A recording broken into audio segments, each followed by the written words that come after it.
Bonjour peuple de Dieu et bienvenue à cette nouvelle exhortation. Aujourd'hui, nous allons parler des origines des maladies spirituelles. C'est quoi les maladies spirituelles? Les maladies spirituelles sont ces genres de maladies où tu te sens mal, ou quelqu'un que tu connais se sent mal. Visiblement, on constate que la personne n'est pas bien, il est mal en point. Mais une fois à l'hôpital, après diagnostic, on dit non, nous avons constaté que vous n'avez rien. Tout est normal, votre sang est normal, en tout cas, tout est normal, nous ne voyons rien. Mais la personne se sent mal, ou bien du moins, toi-même, tu te sens mal, tu sais que tu ne vas pas bien. Ça, ce sont des maladies spirituelles. Avec l'aide du Saint-Esprit à la lumière des Écritures, nous allons un peu voir de quoi est-ce qu'il s'agit. Mais avant de commencer, bien aimé, je voudrais t'encourager. Abonne-toi, aime la vidéo et partage. Tu t'abonnes. Dès qu'il y a les nouvelles, il y a les notifications, tu es au courant. Tu aimes. Là, la visibilité est plus grande. Et quand tu partages, tu bénis la vie de quelqu'un. Et loin de ça, le Seigneur va se souvenir de ton travail, de ton œuvre dans son service. Donc, même le partage que tu es en train de faire, c'est toujours une œuvre de Dieu que tu es en train d'accomplir comme ça. C'est une mission que tu es en train de remplir. Ne garde pas ça pour toi-même. Quelqu'un a besoin de comprendre ça. J'insiste toujours parce que moi, je dis que les gens sont sauvés parce qu'on a partagé quelque chose avec eux.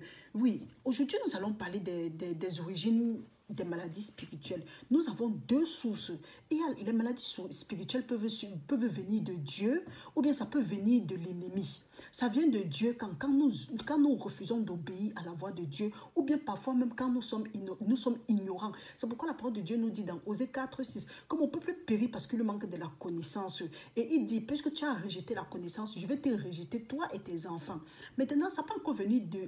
L'autre source, ça vient directement de l'ennemi. Quand consciemment ou inconsciemment, nous faisons ce que la parole de Dieu dit, non, nous violons les commandements, nous péchons à tort et à travers, à ce moment-là, l'ennemi a accès dans notre vie. C'est pourquoi la parole de Dieu nous dit aussi dans 1 Pierre 5:8, il dit que veillez et priez, soyez sobres parce que votre adversaire, le diable, rôde comme un lion rugissant, cherchant qui va dévorer. Quand il rôde, c'est qu'il attend le moment venu, il attend que tu lui donnes accès. Et tu lui donnes accès, on lui donne accès comment? En péchant. Dès qu'on pêche, il y a une porte directement qui s'ouvre. Maintenant, quand nous ne péchons pas, nous pouvons maintenant dire à Dieu que Seigneur, souviens-toi de nous. Et le Seigneur va se souvenir de nous. C'est quand nous péchons là que nous sommes plutôt dans les problèmes.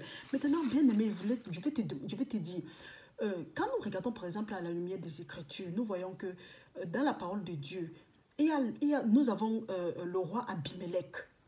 Lorsque Abraham a quitté, son pays et il allait dans un autre pays, il est tombé dans le pays du roi Abimelech. Il a dit à sa femme, il allait en Égypte, mais il s'est arrêté dans le pays du roi Abimelech. Il a dit à Sarah, sa femme, qu'arrivé là-bas, ne dis pas que je suis ta femme. Tu sais que ne dis pas que, autant pour moi, ne dis pas que je suis ton mari. Tu sais que tu es très belle, non? Elle a dit oui. Une fois arrivé, ils étaient en route pour Guéra, très bien, Guéra. Quand ils sont arrivés à Guéra, il a dit, ne dis pas que je suis ton mari, dis plutôt que je suis ta femme, sans ça, ces gens-là vont me tuer. Maintenant, Abimelech a convoité Sarah, il a mis chez lui. Il ne savait pas.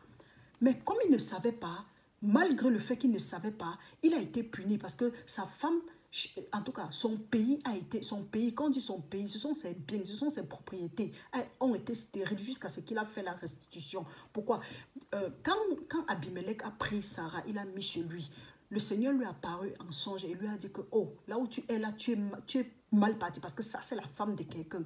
Mon frère, ma soeur, Abraham n'a rien fait pour que Dieu combatte son combat. C'est juste que Abraham était juste aux yeux de Dieu. Et Abimelech a souffert pourquoi? Pour son ignorance et pour sa convoitise. Il a pris Sarah croyant que c'était la sœur d'Abraham. Pourtant, c'était la femme d'Abraham.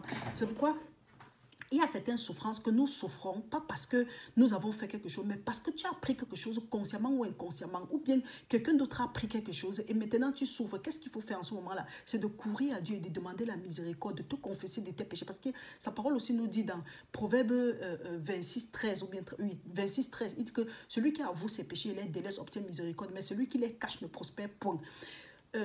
Regardons maintenant qu'est-ce qui s'est passé chez Abimelech. Quand le Seigneur lui a parlé, le matin, il a appelé Abraham, il a dit, qu'est-ce que tu m'as fait? Abraham a dit que non, j'avais peur que vous n'avez pas peur, j'avais peur que ce pays ne craint pas Dieu et qu'il pouvait me tuer pour prendre ma femme. Abimelech a dit ok, Abimelech a donné les brebis, les taureaux et beaucoup d'autres choses à Abraham. Et Abraham a prié pour lui. Regardons maintenant, si on lit dans Genèse 20, on lit au niveau de, à partir de 16, on dit, à partir de 14, on dit, Abimelech prit des brebis et des bœufs, des serviteurs et des servantes, et les donna à Abraham et lui rendit Sarah, sa femme. Maintenant, plus tard, on dit, voici, mon pays est devant toi, demeure où il te plaira et où il te plaira. Et il dit à Sarah, voici, je donne à ton frère 1000 pièces d'argent. Cela te sera un voile sur les yeux pour tous ceux qui sont avec toi. Plus tard maintenant, au niveau de 17, on dit, Abraham pria Dieu et Dieu guérit Abimelech, sa femme et ses servantes. Et elles purent enfanter, car l'Éternel avait frappé de stérilité toute la maison d'Abimelech à cause de Sarah, la femme d'Abraham.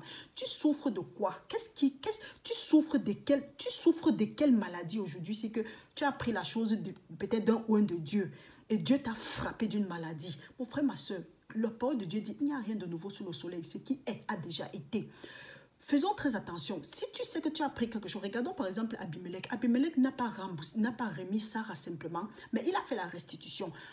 Nous voyons par exemple dans Proverbe 6, de 30 à 31, on dit qu'on ne tient pas pour innocent celui-là, le voleur qui vole quand il veut satisfaire son appétit ou bien sa faim, mais que quand le voleur est arrêté, il doit remettre au septuple ce qu'il a pris et tout ce qui se trouve dans sa maison. Abimelech ici n'était même pas, en tout cas Abimelech ici, quand nous regardons, il n'a pas seulement remboursé Sarah, mais il a remboursé, il a donné les brebis, il a donné les bœufs, il a donné de l'argent. Donc mon frère, ma soeur, si par mégarde, quelqu'un de ta famille a pris quelque chose qui n'appartenait pas, qui appartenait à un oint de Dieu ou bien à quelqu'un qui était juste aux yeux de Dieu.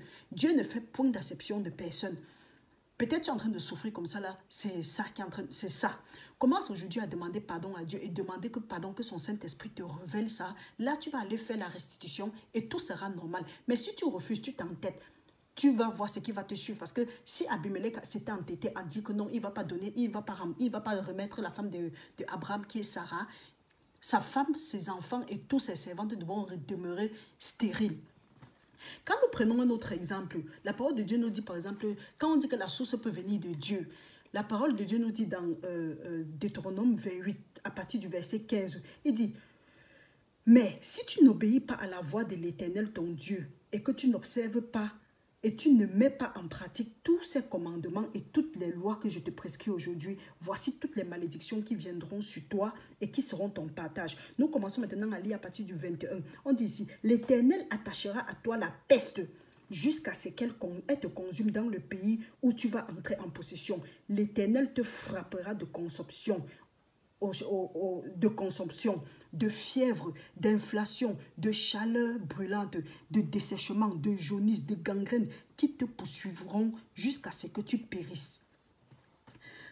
Quand on dit que la source de nos problèmes peut aussi venir de Dieu, il y a certains gens qui disent que non, c'est vrai, Dieu ne tente personne avec la maladie. Mais la maladie aussi souvent, la maladie vient à cause de notre péché. Parce que la parole de Dieu nous dit clairement que l'âme qui pêche, c'est elle qui doit mourir. Et que le salaire du péché, c'est la mort. Maintenant, quand nous lisons encore plus loin maintenant dans 27, nous voyons qu'est-ce que la parole de Dieu dit. Il dit, l'Éternel te frappera de l'ulcère d'Égypte, d'hémorroïdes, de gale, de teigne, dont tu ne pourras guérir. Il y a certaines maladies que quand tu dis aux gens que non, ta maladie là, est d'origine spirituelle, est d'origine satanique, spirituelle. On dit que vous aimez trop, vous êtes trop spirituel, vous aimez trop voir les choses au 8e degré. Non, la Bible le dit. Mais si tu ne connais pas, tu vas discuter. C'est pourquoi parfois, c'est même mieux de se taire. Tu vois, tu dis et tu quittes. Lisons maintenant dans 35, du même chapitre, le verset 35 nous dit, l'Éternel te frappera aux genoux et aux cuisses d'un ulcère malin dont tu ne pourras guérir. Il te frappera depuis la plante de pied jusqu'au sommet de ta tête. L'Éternel fera marcher sur toi. Bon, on s'arrête là-bas. Vous voyez, tu constates alors qu'il peut avoir les maladies chez toi ou bien sur toi. Pas parce que tu as fait, pas parce que je ne sais pas. Mais parce que tu as désobéi à la voix de Dieu, Dieu dit fais ceci, tu ne fais pas. Parce que tu n'as même pas compris. Parce qu'on dit ceci, qu'on ne tient pas pour innocent. Donc si tu as fait quelque chose parce que tu ne savais pas, le fait de ne pas savoir, ce n'est pas le problème. Ce n'est pas là le problème. Le problème c'est que si tu violes, si on dit roule à 40 ou roule à 30, tu roules à 60, on t'arrête, on va te pénaliser. Ce n'est pas, tu n'as pas à dire que tu ne savais pas que c'est 30. C'est la même chose avec la parole de Dieu. C'est pourquoi il est très important pour nous de nous instruire. Maintenant, quand nous lisons aussi, il y a encore un autre verset avec le roi Joram. Le roi Joram, Dieu, en tout cas, il a pris la place de son père Josaphat. Mais là, il n'a pas fait ce que Dieu voulait. Il n'a pas marché sur les voies de son père Assa. De son père Assa aussi, oui. Qu'est-ce qui s'est passé? Dieu alors dit que, quand nous lisons à partir de 18 et 19, la parole de Dieu nous dit ceci, que, en commençant d'abord par 15, il dit, « Voici, l'Éternel frappera ton pays d'une plaie, tes fils, tes femmes, et tout ce qui t'appartient.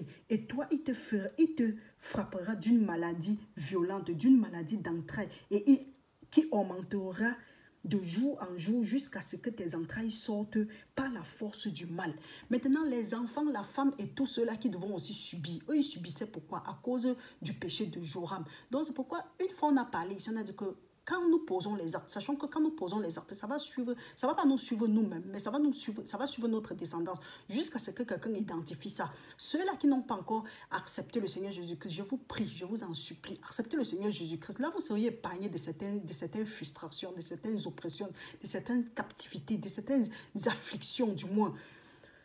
Ce serait très très nécessaire pour chacun de nous. Donc nous voyons alors que les maladies peuvent aussi être, les maladies généralement sont d'origine, ont deux sources. La première source, ça vient de Dieu elle-même. Maintenant, la deuxième source, quand nous regardons, ça vient de l'ennemi. Pourquoi? Parce que nous avons péché. Oh, la parole, quelqu'un va dire que non, la maladie est de Dieu, ou bien c'est cela. Non. L'ennemi fait comment? La parole de Dieu nous dit que la parole de Dieu nous dit dans Ephésiens 1, de 3 à 4, que béni soit le Père de notre Seigneur Jésus-Christ, qui nous a bénis de toutes sortes de bénédictions spirituelles dans les lieux célestes.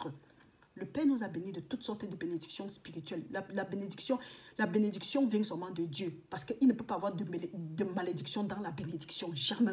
Parce que la parole de Dieu nous dit, je mets devant toi la mort et la malédiction, la vie et la bénédiction. Donc, quand Dieu, à la base, nous, on avait seulement les bénédictions. L'ennemi maintenant vient. La preuve en est que la parole de Dieu nous dit dans Matthieu 13, 24, qu'un homme a semé son champ, il est parti. Pendant qu'on dormait, l'ennemi est venu s'aimer l'ivraie. C'est pour dire quoi? Dieu t'a béni, Dieu nous a bénis avec les bénédictions spirituelles, mais pendant qu'on dormait, notre temps d'ignorance, l'ennemi est venu s'aimer les maladies, la stérilité et tout ce qu'il y a. Pourquoi? Parce que nous étions ignorants et nous avons même violé les commandements sans s'en rendre compte. C'est pourquoi il est nécessaire de prendre un temps, de commencer à demander à Dieu.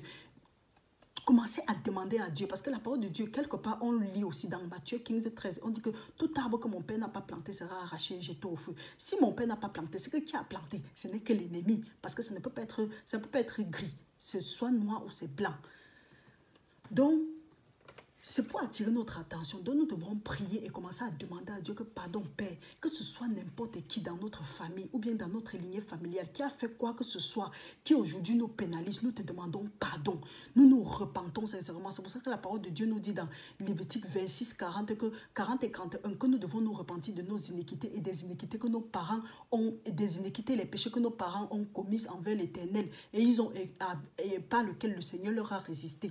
Donc, nous allons demander pardon. Et pendant ce temps de jeûne, il y a certaines les maladies même que nous subissons, c'est parce que généralement, soyons francs, généralement quand nous prions, nous avons combien de réponses? Pourquoi? Parce qu'il y a des choses cachées. On ne prend pas le temps de demander. On part directement à la prière. Or, la parole de Dieu dit que celui-là qui ferme son oreille pour écouter l'instruction, même sa prière est même une abomination. C'est pour dire quoi? Depuis longtemps que tu pries et que tu n'as pas fait ce que Dieu veut, tu n'as pas pris le temps. Oui, la parole de Dieu nous dit dans Isaïe 59, de 1 à 2, que mon oreille n'est pas lourde pour vous écouter, ni ma main pour vous exaucer. Ce sont vos péchés qui vous empêchent de voir ma face. Donc le Seigneur est là, il est prêt. Il dit ceci, que si tu confesses tes péchés, il est juste et bon pour te les pardonner, te purifier de toute iniquité. Donc mon frère, ma soeur, prenons le temps maintenant, allons à Dieu, demandons la miséricorde, qui nous révèle par son Saint-Esprit ce que nous avons à faire. Et là, nous allons trouver notre guérison. Parce que le problème n'est pas de prier, de faire, d'aller faire les dîmes, les semailles, les offrandes et tout ça. Non.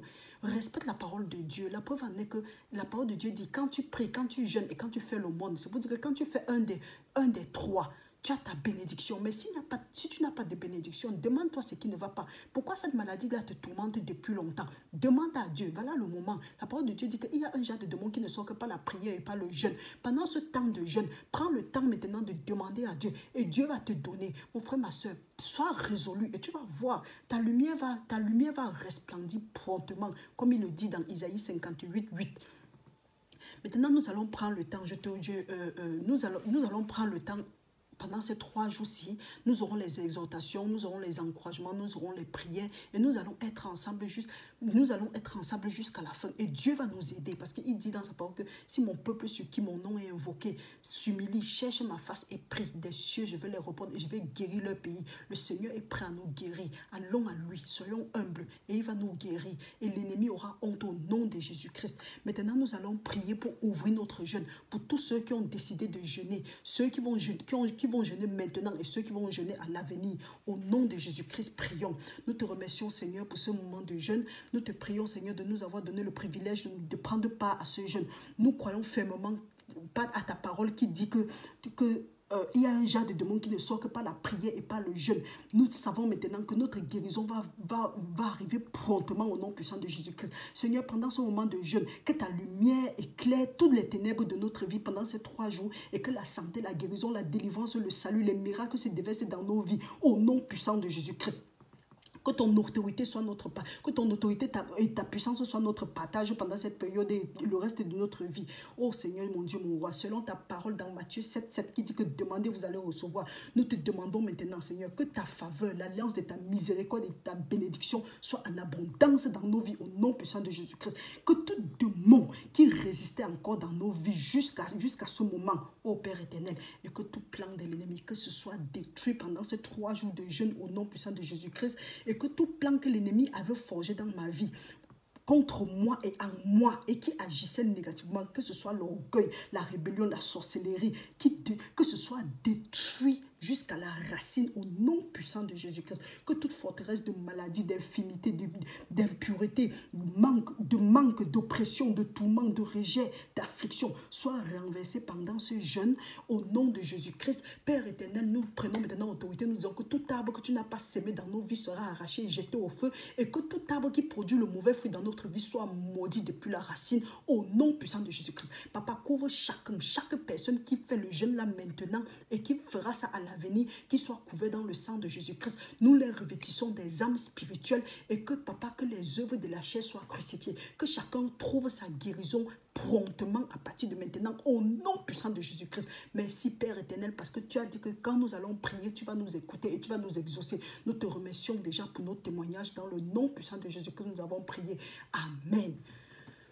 Bien-aimé, bienvenue, c'est bon, tu as fait la prière, tu peux entrer dans le jeûne maintenant et de temps en temps, on va se motiver, d'accord? Reste béni au nom de Jésus-Christ. Amen.